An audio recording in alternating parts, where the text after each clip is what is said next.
Welcome to the Stairlift installation video.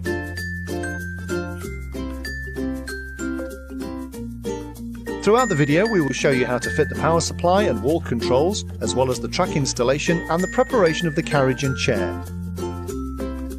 It will also show you how to safely mount and program the carriage, along with a series of basic checks to ensure the safe installation and easy use of a Stairlift. We will also give you a series of handy tips that will not only make the installation easy for you, they will also help to minimize any faults and reduce potential call-outs in the future. Chapter 1. Pre-installation check. Upon arrival on site to begin the installation of the Stairlift, fully check and compare the staircase to the drawing provided in your installation kit.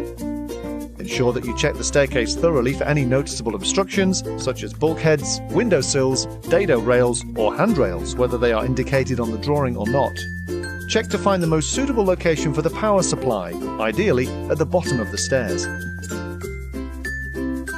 Chapter 2. Unpacking of the rails and installation kit. Before you start installing the Stairlift, remove all of the contents from the installation kit and check everything against the drawing and the kit inventory. Your installation kit should include all of the following items.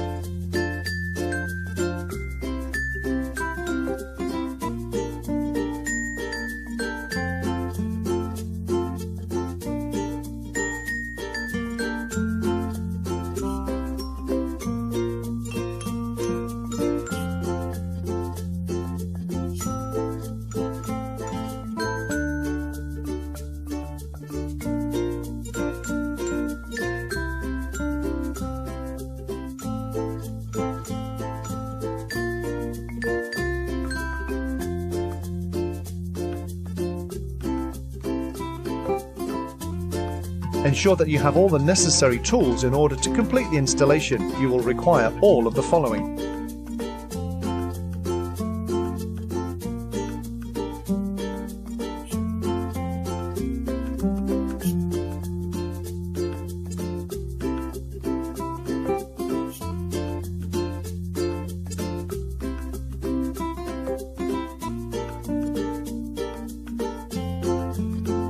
After checking that your installation kit is complete, safely remove all of the protective wrapping from each track section, taking care not to mark any of the paintwork underneath.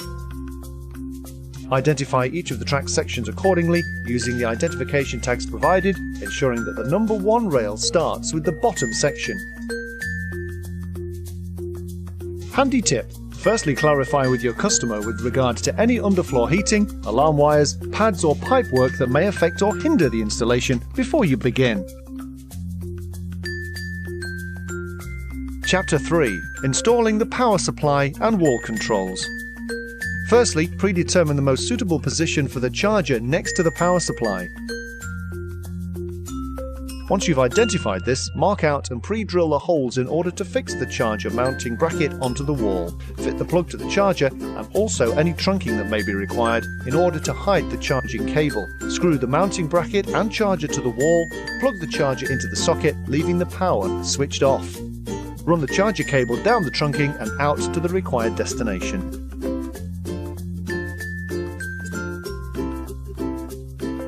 Handy tip. Should you need to run any wires under or around carpets, it will be easier if you do this before the track is placed onto the stairs.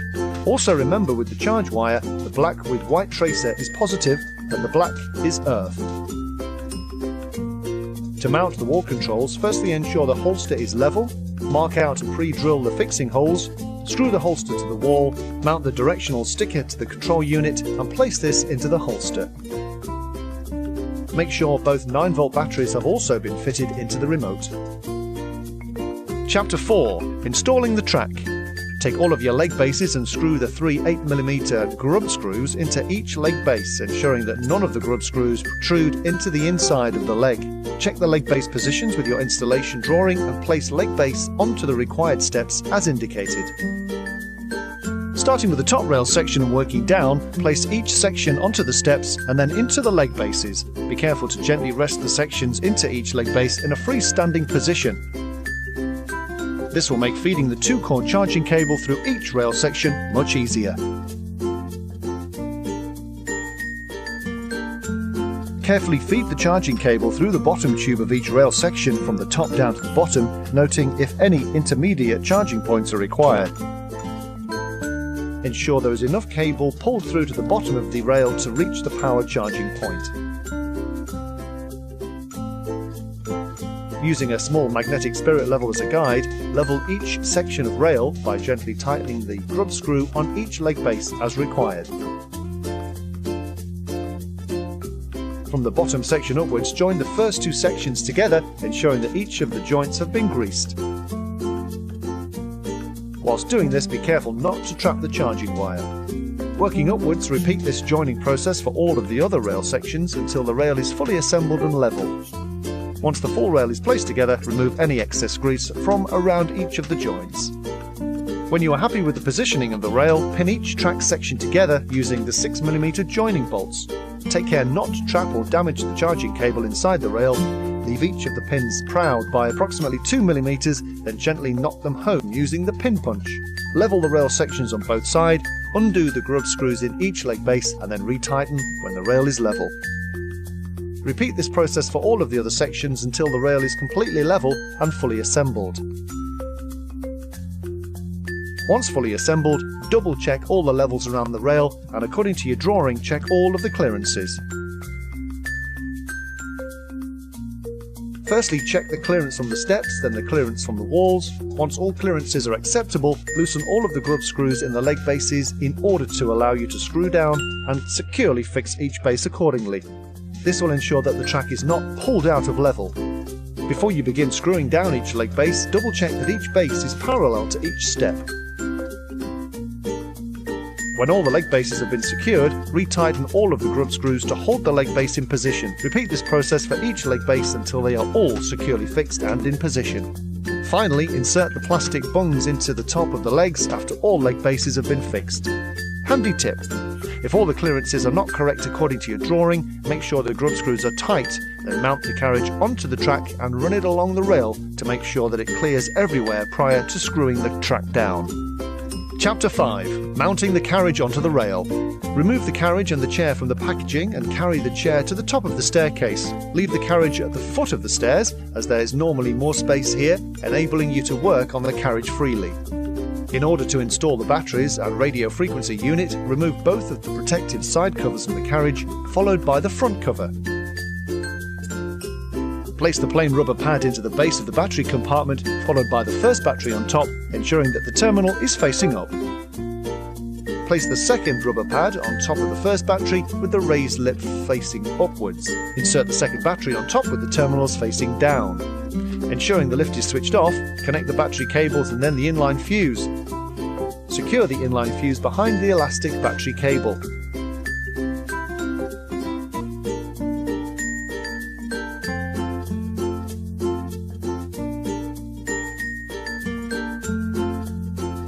To install the radio frequency unit, remove it from the protective packaging. From the opposite side of the carriage to the battery compartment, remove both of the green plugs into the bottom of the PCB. Now connect the radio frequency unit as follows. Blue onto call up, white onto feed, and brown onto call down. Then connect the red and black cables, red onto 24V out, black onto ground. Reconnect the green plugs to the PCB and secure the radio frequency unit inside the carriage.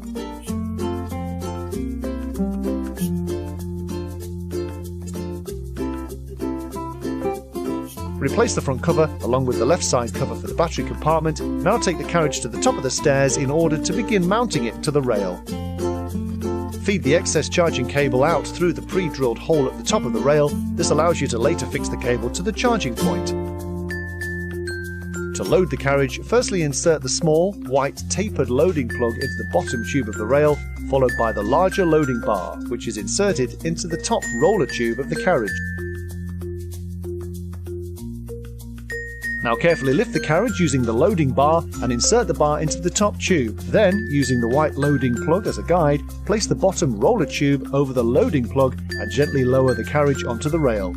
This will help to mount the carriage easily into both rails. Next, you need to hand wind the carriage onto the rail correctly. Before you begin this, ensure the isolator switch is off. Insert the hand winder into the front of the carriage and turn until a loud click is heard. Hand wind the carriage down the rail for approximately 30mm or 1.5 inches. In order to fix the chair to the carriage, remove the chair fixing screws from the top of the carriage, leaving the spacer in place. Carefully place the chair on top of the carriage, feeding both cables through the centre hole on the base of the swivel. Ensure no cables are trapped and that the holes on the spacer and swivel are correctly aligned. Now, screw the 4 bolts back into the swivel and firmly secure the chair in place. Whilst the cover is removed, check that the swivel is working correctly by pulling the levers in an upward direction. Ensure the swivel operation is moving freely and is easy to use, along with the swivel switch itself. Check that all cables are secure and free from being caught before you attach the plastic protective cover. Insert the 4 plastic grommets to fix the swivel cover into position. Finally, raise the chair arm and insert the key into the key switch. Turn the key in a clockwise direction until it stops in a diagonal position. Chapter 6. Mounting the end stops. Before mounting the end stops, move the carriage to each end of the rail to determine the end stop positions of both the bottom and top of the rail. Once you are happy with your end stop positioning, drill the bottom tube for each end stop, ensuring not to drill through the charging cable, and fix them both into place. Connect the black and white cable from the charger to the live wire in the charging cable, then connect the plain black wire from the charger with the blue or neutral. Now, attach the red rubber charging clamps to both wires and feed them through and attach them to the charging point.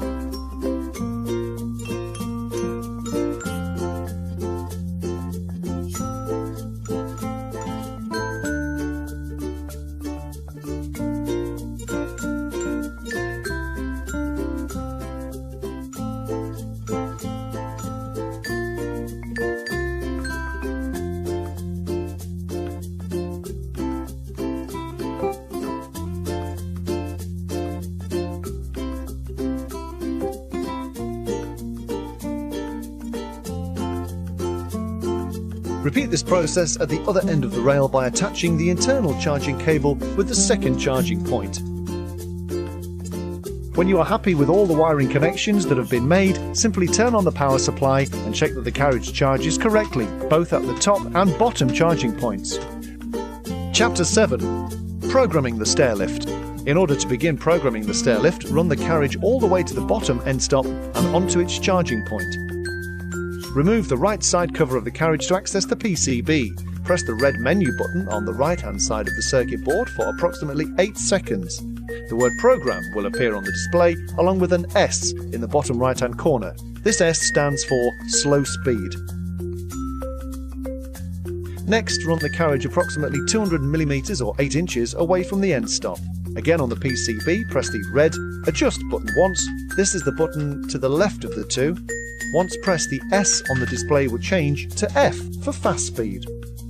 Now, run the carriage to the top of the rail, stopping again approximately 200mm or 8 inches from the end stop. Press the Adjust button once again and the F will change back to an S, indicating slow speed once again. Handy tip: the lift can be set to run fast or slow at any time during its travel. Use this knowledge and set the travel of the lift to your customer's requirements. For example, slow it down around corners or overloopers if these are the areas of the track that your customer feels least comprehensive about. And remember to always slow the carriage down as it's coming to a halt for a smoother finish.